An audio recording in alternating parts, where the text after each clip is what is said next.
참 어려운 우리 시간입니다.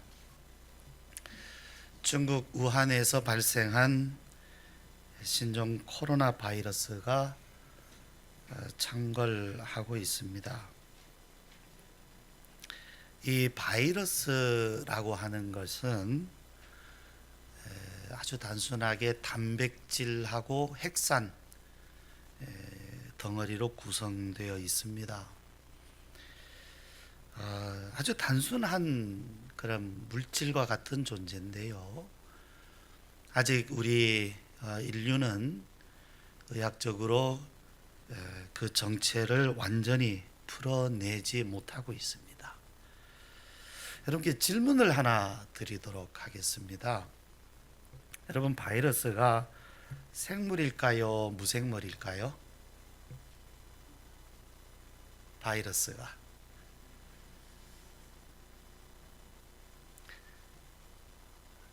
그래서 어려운 겁니다. 이 바이러스라는 것은 다른 세균과 다릅니다. 세균은 생물이죠. 그래서 소독제로 죽이면 죽죠. 그런데 이 바이러스라고 하는 것은 숙주에 감염되기 전까지는 무생물입니다. 물질로 존재하고 있어요. 그러다가 이게 숙주에 감염이 돼서 세포 속으로 들어가면 이것이 생물이 돼서 복제를 합니다. 그러니까 모든 그 생물은 세포라는 걸 가지고 있어요. 단세포, 다세포. 그리고 이 세포들은 복제를 하죠. 그런데 이 바이러스는 스스로 자기를 복제를 못합니다. 무생물이에요. 그런데 이것이 사람이나 어떤 그런 동물이나 이런 데 들어가면, 유기물 안에 들어가면 그 안에서 다른 세포 속에서 복제를 하는 거예요. 그래서 감염이 되면 생물로 변합니다. 그래서 순식간에 많은 그런 개체를 만들어내요. 그래서 처음에 이제 몸에 이렇게 감염이 되면 이 바이러스가 적응하는 동안에 그 물질에, 그러니까 그 몸이죠, 그 생명체 안에 들어가서 새로운 환경에 적응하는 동안에는 힘이 약해집니다. 힘이 약해진 동안에는 일단 감염은 됐지만 증상은 나타나지 않는, 우리가 흔히 말하는 잠복기가 있어요. 그러다가 이제 적응을 해요. 적응을 하자마자 아주 빠른 속도로 복제를 하기 시작해요. 그러면 개체가 엄청나게 늘어나겠죠. 그러면 이제 우리 몸에서는 증상이 나타나기를 시작하는 겁니다. 그러니까 이런 바이러스가 사람의 몸에 폐를 공격하면 폐렴이 되는 것이고요, 간을 공격하면 간염이 되는 것이고, 그렇게 됩니다. 이 바이러스라고 하는 말은 라틴어인데 독이라는 뜻입니다. 독이다. 독. 근데 우리 인류는요, 옛날에는 이게 몰랐어요, 뭔지를. 그러다가 19세기 말에 와서, 불과 지금으로부터 한 1세기 전쯤입니다. 그때 와서 발견을 했어요. 이 바이러스로 말미암은 그런 여러 종류들이 있는데요, 우리가 많이 듣는 그 에이즈, 또 감염, 독감, 에볼라, 메르스, 로타, 그 식중독을 일으키는, 그러니까 식중독균이 따로 있고 또 로타 바이러스라는 게 있죠. 로타 바이러스에 감염되면 식중독이 일어나게 됩니다. 우리가 성경에 보면요, 하나님은 전염병을 심판의 도구로 사용을 하세요. 성경에 보면 분명히 전염병인데 그게 무엇으로, 어떤 전염병인지 자세하게 나와 있지는 않아요. 그냥 돌림병이다, 온역이다, 또 전염병이다, 이렇게 돼 있어서 오늘날 병명으로는 우리가 그게 정확하게 뭔지 잘 모르죠. 또 그 시대는 더 몰랐겠죠. 근데 분명히 성경에 보면 여러 번 그러한 전염병이 나타나는데 하나님은 그것은 심판의 도구로 사용하시더라는 거죠. 애굽에 10가지 재앙이 내렸죠. 근데 그 중에 5번째가 돌림병입니다. 그 다음에 다윗이 인구조사를 했어요. 말년에 인구조사를 했는데 하나님 보시기에 그것이 악했습니다. 그래서 갓 선지자를 보내셔서 이제 그 다윗에게 경고를 하셨는데, 그리고 3일 동안 온역, 전염병이죠. 그것이 돌아서 7만 명이 죽었어요. 로마 시대는 뭐 엄청난 정복을 하고 또 엄청난 그러한 부를 누리고 향락을 누렸죠. 타락하기도 엄청 타락했고요. 그런데 이러한 로마 시대에 그 사람들이 극도로 타락하고 또 군대를 보내서 온갖 나라들을 침략하고 약탈하고 죽이고, 그러면서 또 기독교는 얼마나 많이 박해를 했는지 말이죠. 근데 그러한 로마 시대에 천연두 전염병이 나타나서 15년 동안, 뭐 1, 2년 정도가 아니라 15년 동안, 심지어는 그 당시 황제도 아마 이것으로 죽지 않았는가라고 추측을 해요. 아우렐리우스 황제가. 그래서 인구의 4분의 1이, 인구의 4분의 1이라 그러면 적어도 한 집에 한 명은 죽었다는 얘기죠. 4분의 1이면. 또 중세 유럽의 말기쯤 되는 14세기에 3년 동안 흑사병이 돌았어요. 그래서 그로 말미암아 유럽의 인구 절반이 죽었습니다. 절반. 그때 뭐 교회가 타락했다는 것은 우리가 익히 잘 아는 내용들이고요. 자, 이렇게 그 역사적으로 그 전염병이 나타날 때에, 그때 분명히 하나님은 이것을 심판의 도구로 사용하셨구나 하는 것을 우리는 깨닫게 됩니다. 여러분, 오늘 우리가 사는 이 시대에 뭐 첨단 과학, 의학이 발달했습니다. 여러분, 우리가 어떤 질병이 있잖아요. 이제 병원에 가지 않습니까? 그런데 조금이라도 늦게 가는 게 좋아요. 아니, 병이 더 심해지는데. 근데요, 조금 더 늦게 가면 그만큼 의학이 더 발달해 있는 거예요. 불과 1년 사이에. 그러니까 의학이 굉장히 빠른 속도로 발달해 가고 있어요. 그런데요, 이런 시대에도 이 조그만 바이러스, 이거 하나도 제대로 지금 컨트롤을 못하고 있어요. 정말 어렵습니다. 이거 해결을 못하고 있습니다. 앞으로도 어떤 바이러스가 더 나타날지 몰라요. 왜 그러냐면요, 이 바이러스라고 하는 것이요, 숙주에게 감염이 되어야만 이것이 번식을 할 수 있다 그랬잖아요. 그런데 이 바이러스가 희한하게도요, 그 숙주에게 감염되기 위해서 끊임없이 진화죠. 변종이 나타나고 있는 거예요. 그러니까 우리 몸에는 어떤 바이러스나 세균이 들어오면 거기에 대한 면역 체계가 생기는데, 한 번도 면역해보지 않은 그런 어떤 그 방어를 해보지 못한 새로운 바이러스가 들어오면 영락없이 우리는 그것 때문에 질병에 걸리고 고통을 당하게 되거든요. 그럼 또 백신을 만들어요. 또 이제 백신 만들죠. 그러면 또 백신보다 더 강력한 또 바이러스가 나타나고. 그러니까 인류의 마지막 전쟁은 바이러스와의 전쟁이라고 해도 과언이 아닐 만큼. 뿐만 아니라 지금 그 무분별한 그런 개발, 뭐 아마존이라든지 이런데.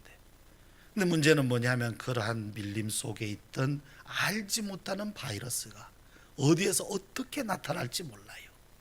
또 이런 바이러스가 새로운 환경으로 나와가지고 어떤 동물을 통해서, 어떤 짐승을 통해서 어떻게 변종이 나올지 몰라요. 지금 북극에 얼음이 녹고 있죠. 지금 굉장히 많이 녹고 있습니다. 몽골에 가면, 저는 몽골 가보진 않았지만 이 초원이 있죠. 그런데 그 초원 밑으로는 영구 동토층이 따릅니다. 한여름에도 녹지 않는. 그런데 이 동토층이 지금 녹아지고 있다는 거죠. 문제는 뭐냐면, 이것이 녹으면 그 속에 오랫동안 갇혀져 있던 바이러스가 나올 수 있다는 거예요. 북극에서도, 몽골 같은 초원에서도 언제 어떻게 나올지를 몰라요. 뿐만 아닙니다. 전 세계에 군사적 목적으로 치명적인, 가장 해로운, 가장 치명적인 바이러스를 연구하는 연구소가 몇 개인지 아십니까? 54개 있습니다. 54개. 54개. 그런데 이게 어디에도 있었느냐면 우한에도 있었던 거예요. 이번에 이 바이러스가 처음 발견된 우한 그 시장이죠. 사실은 이름은 해산물 시장인데 종합 시장입니다. 그래서 온갖 해산물만 파는 것이 아니라 온갖 것을 다 파는데, 그 시장과 그 바이러스 연구소 사이가 30km 정도밖에 안 떨어져 있어요. 근데 문제는 뭐냐 하면 그만큼 이 관리를 철저하게 해야 되거든요. 근데 중국이 그만큼 철저하게 관리를 못한다는 겁니다. 이것이 이제 문제인 거죠. 물론 그 바이러스 연구소가 관련이 있는지 없는지는 우리는 모릅니다. 중국 정부가 아는지 모르는지 모르지만 공식적으로 발표하기 전에는 우리는 그럴지도 모른다는 추측이지 그렇다라고 생각할 수는 물론 없습니다. 확신하기는 어렵다는 얘기죠. 자, 그런데요, 2002년에 사스, 2015년에 메르스, 또 지금은 우한 폐렴, 그러한 바이러스 전염병들이 갈수록 치명적인 이러한 바이러스가 나타나고 있는 이러한 때에, 또 지금 현실 우리가 코로나 바이러스라고 하는 이러한 것에 지금 맞부딪혀서 굉장히 염려하고 조심하지 않으면 이러한 때에 과연 이것이 정말 우연이 아니고 그냥 단순한 자연현상이 아니라 여기에 하나님의 어떠한 역사가 있다면, 그리고 하나님께서 이 전염병 바이러스를 이 시대에 하나의 심판의 도구로 사용하신다고 하신다면, 과연 우리들은 여기서 깨달아야 할 것은 무엇일까요? 또 우리가 하나님 앞에 정말 하나님 앞에 간절히 기도해야 할 기도의 제목은 무엇이겠습니까? 이제 우리는 말씀을 통해서 이 부분을 더 생각해 보고자 하는 것입니다. 자, 전염병이 하나님이 사용하시는 심판의 도구라고 한다면 이 심판은 분명히 죄의 결과입니다. 심판은 죄의 결과 때문에 하나님은 죄에 대해서 경고하시는 겁니다. 물론 경고라고 하는 것은 아직 파멸은 아니에요. 종말은 아니에요. 경고죠. 그러나 이 경고를 들어야 됩니다. 경고의 단계에서 경고를 듣지 않으면 그 다음은 파멸이에요. 종말이에요. 그러니까 하나님은 지금 이 종말이나 파멸은 이 바이러스로 인해서 인류에게 종말을 주시는 건 아니라 해도 깨달아라, 돌이켜라 하고 지금 경고를 주시는 것인지 모른다는 얘기죠. 소돔성이 곧 멸망한다. 롯이 사위들에게 가서 빨리 피해라 하고 이 소식을 전했습니다. 그때 사위들은 어떻게 반응했습니까? 농담으로 여겼습니다. 우리는 그 소돔성의 결과가 어떻다는 것을 이미 알고 있어요. 결말을 알고 있기 때문에 그 사위들이 얼마나 어리석다라는 걸 알고 있어요. 어리석죠. 지금 망하는데 빨리 도망가야 되는데 이 바보 같은 것들이 농담으로 여겼다는 거죠. 근데 그 경고가 오늘 우리에게도 들리고 있다면요, 사위들은 어떻게 생각했겠습니까? 아니, 이렇게 살기 좋은 소돔성은 여러분 살기가 참 좋았어요. 즐기기도 좋았어요. 이런 데가 망하다니, 지금까지 그런 적이 한 번도 없는데 어떤 하늘에서 불이 떨어지고 지진이 나고 그래야 좀 놀랄 텐데 지금까지 그런 적이 없거든요. 그러니까 무슨 말씀입니까? 농담하지 마십시오. 결국 어떻게 됐습니까? 그들은 죽었습니다. 오늘 이 본문 말씀을 전후로 보면 예레미야가 예언하는 그 당시 이스라엘 사람들은요, 정말 타락 그 자체였습니다. 폭력, 말씀에 있는 그대로입니다. 폭력, 탈취, 살상, 탐욕, 거짓. 그들을 향하여서 예레미야가 경고했습니다. 그러자 10절 말씀을 보면 그들은 여호와의 말씀을 욕으로 여겼다. 듣기 싫어했던 얘기죠. 하나님의 말씀인데도 그 말씀을 듣고서 자기들한테 하는 욕으로 들었다는 거예요. 왜 당신 나한테 이렇게 말하느냐고. 당신 나하고 감정이 있느냐고. 그들을 향하여 예레미야는 울면서 하나님 말씀 전했습니다. 예레미야는 압니다. 예레미야는 보고 있습니다. 근데 사람들은 모르고 있는 거예요. 사람들은 오히려 욕으로 듣고 있는 거예요. 그래서 예레미야는 울면서 전합니다. 그래도 그들은 듣지 않았어요. 16절 말씀, 오늘 우리가 읽은 말씀입니다. 자, 제가 읽어드립니다. 여호와께서 이와 같이 말씀하시되 너희는 길에 서서 보며 옛적 길 곧 선한 길이 어디인지 알아보고 그리로 가라. 너희 심령이 평강을 얻으리라 하나 그들의 대답이 우리는 그리로 가지 않겠노라 하였으며, 너희가 살기 위해서는, 평안을 얻기 위해서는 선한 길을 찾아서 그 길로 가라 하고 말씀을 전했어요. 이거는 예레미야의 말씀이 아니라 하나님의 말씀입니다. 예레미야는 전한 것이에요. 근데 사람들은 뭐라 그럽니까? 우리는 그리로 안 갑니다. 왜 갑니까? 안 갑니다. 누구 위한 말씀입니까?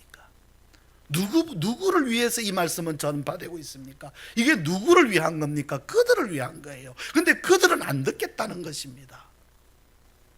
17절 말씀, 내가 또 너희 위에 파수꾼을 세웠으니 나팔 소리를 들으라 하나 그들의 대답이 우리는 듣지 않겠노라. 경고죠. 파수꾼의 나팔 소리 뭡니까? 파수꾼은 그 성을 지키기 위해서 밤새도록 눈을 뜨고 잠을 자지 않고 지켜봅니다. 그런데 지금 전쟁이 오고 있는 거예요. 적군이 오고 있습니다. 그래서 사람들 깨어나도록 나팔을 붑니다. 빰 하고 나팔을 붓는데 사람들은 뭐라고 합니까? 우리는 듣지 않겠다. 좀 뭔 나팔 소리냐? 듣지 않겠다. 하나님은 파수꾼의 나팔 소리 들어야 한다, 들으라고 말씀하시는데 그들의 대답은, 반응은 듣지 않겠다.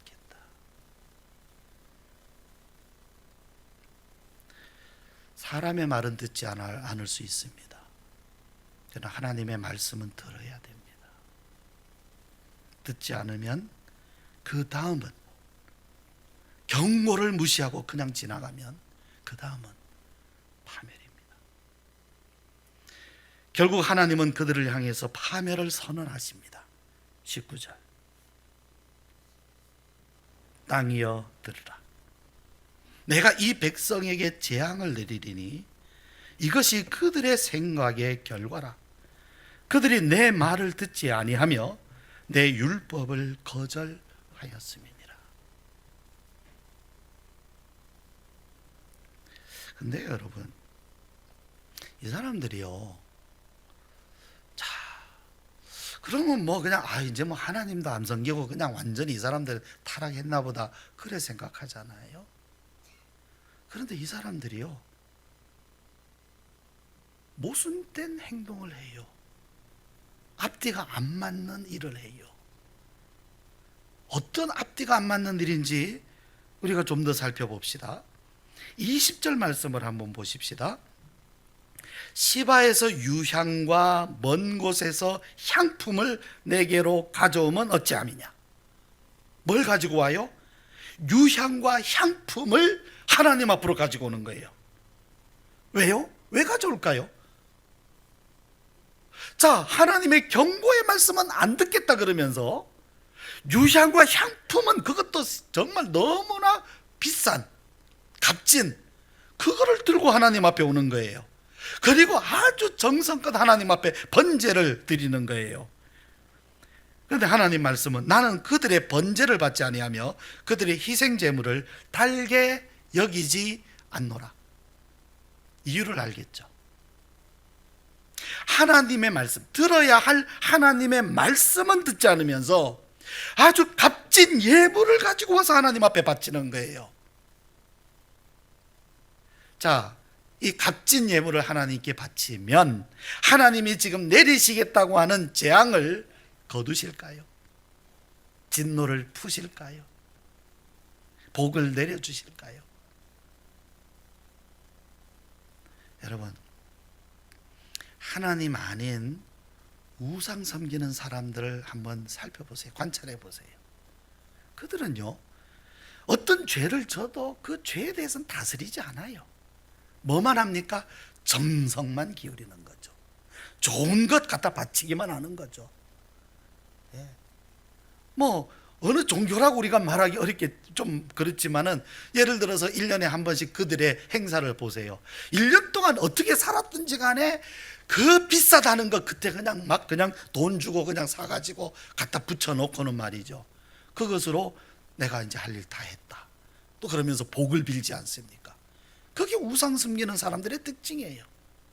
그런데 그런 방식으로 하나님도 그런 식으로 섬기려고 하는 거예요. 자기 삶의 변화, 진정한 회개, 죄로부터의 떠나는 일은 없으면서 하나님의 말씀에 대한 순종은 없으면서 그냥 비싼 것만 갖다 바치면, 그러면 내가 하나님께 복을, 그렇게 해서 하나님께 복을 빌고 구하겠다는 거죠. 근데 하나님 뭐라고 말씀하십니까? 내가 듣지 않겠다. 하나님이 원하시는 것은 순종입니다. 순종하는 사람에게 예물도 귀한 겁니다. 순종하는 사람에게 예물이 귀한 것이지, 순종하지 않는 사람의 예물은 그것은 의미가 없습니다. 어찌 보면 그것은 예물이 아니라 뇌물이 될 수도 있을 것 같아요. 뭐냐면 뇌물을 바치면서 하나님, 저의 죄에 대해서는 눈 감아 주세요, 저 어쩔 수 없어요, 저는 이렇게 살 수밖에 없어요, 눈 감아 주세요 하고 뇌물로 바치는지도 모르겠어요. 그 예물이 아니죠. 진정한 예물이 되려면 우리는 순종해야 됩니다. 먼저 하나님의 말씀에 귀를 기울여야 돼요. 그 사람이, 순종하는 사람이 드리는 예물을 하나님은 얼마나 귀하게 여기시겠습니까? 근데 말씀을 보면 이 순종은 참 단순해요. 하나님이 요구하시는 순종의 길은 어려운 것이 아닙니다. 단순합니다. 하나님이 기뻐하시는 선한 일을 찾아라, 그 길로 가라. 그리고 하나님의 경고가 어떠한지 그 나팔 소리를 들어라. 먼저는 들어야 됩니다. 사실은 우리는 무엇을 할까부터 생각하는데, 무엇을 할까 하기 전에 먼저는 하나님의 말씀이 어떠한지를 찾아야 돼요. 하나님이 무엇을 기뻐하시는가, 그냥 내가 생각할 때 이거 하나님 기뻐하실 거야가 아니라 하나님이 무엇을 기뻐하시는가. 하나님이 정말로 기뻐하시는 일은요, 사랑입니다. 우리가 하나님을 위해서 무엇을 하는 것보다 하나님이 우리를 위해서 해 주신 일을 우리가 먼저 믿는 것, 그 은혜를 받는 것을 하나님은 그것을 귀하게 여기세요. 그것을 선한 것이라 하십니다. 그러한 우리가 받은 은혜 안에서 우리의 삶을 우리가 아름답게 해나갈 때 그것은 더욱 귀한 삶이 되는 거죠.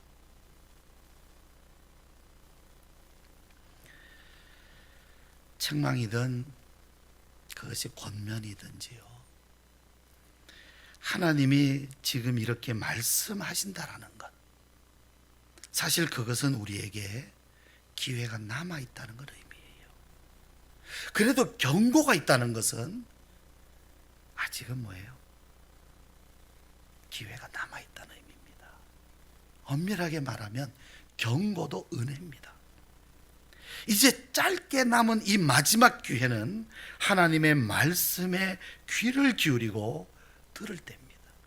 그럴 때 우리는 이 마지막 기회를 붙들 수 있게 되는 거죠. 귀를 기울이는 겁니다. 로마의 그 천연두 전염병이 창궐할 때 기독교인들이 그 박해받던 곳에서, 그 땅 속에서 밖으로 나와서 환자들을 돌봤다고 합니다. 어찌 보면 그 전염병 속에서 자신들도 전염될 수 있고 그러면 또 죽잖아요. 그런데 그러한 것을 무릅쓰고 아무도 그 환자들을 돌보려고 하지 않고 가까이 가려고 하지 않는 그 시절에 기독교인들이 나와서 환자들을 돌봤다고 합니다. 근데 놀라운 사실은요, 그때 기독교인 중에 그 병에 감염이 돼서 죽은 사람이 거의 없었다는 거예요. 여러분, 무엇이 기독교인들에게 면역력이었을까요? 정말 놀랍지 않습니까? 무엇이 그 기독교인들, 그 환자들, 그 전염병에 지금 감염돼서 죽어가는 환자들을 돌보는 기독교인들, 그 위험 속에 있는 기독교인들에게 과연 무엇이 면역력이 되어서 기독교인 중에는 별로 많이 죽지 않았다는 거예요. 그래서 그때 기독교 인구가 늘어나고, 그러니까 일반 로마 시민들이 많이 죽어갈 때 오히려 기독교 인구가 그때 많이 이렇게 늘어나게 돼가지고 상대적이죠.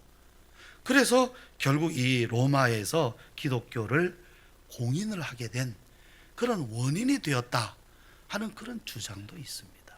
결국 인구가 많아지니까 상대적으로, 그러니까 로마 제국 안에 기독교 인구가 많아지니까 결국에는 우리가 인정해 주자, 이렇게 됐다라는 주장이 있는 거죠. 지금 이 우한 바이러스가 전 세계로 퍼져가면서 유럽이나 호주나 이런 나라에서 뭐 중국인뿐 아니라 동양인들에 대한 혐오가 심하다는 소식을 듣고 있습니다. 아닌 게 아니라 그 남아프리카 최인규 선교사님이 이제 지난주에 남아프리카로 가셨어요. 이제 곧 모리셔스로 이동하게 되는데, 근데 사람들이 자꾸 멀리 한다는 거예요.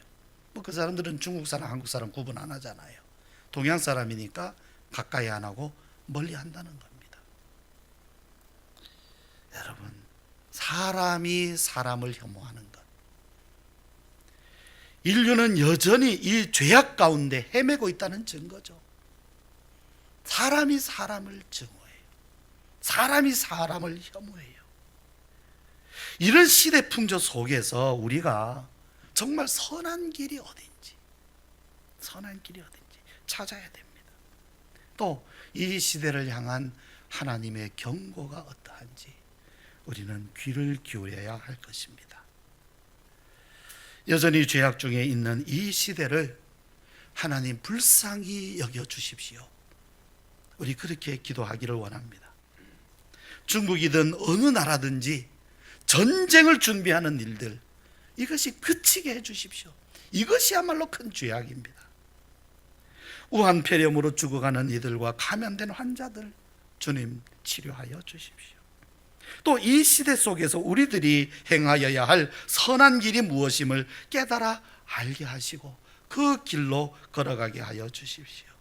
로마 시대 교회들처럼 이 시대 교회가 선한 일을 찾아 실천할 수 있기를 위해서 우리 기도하도록 하십시다.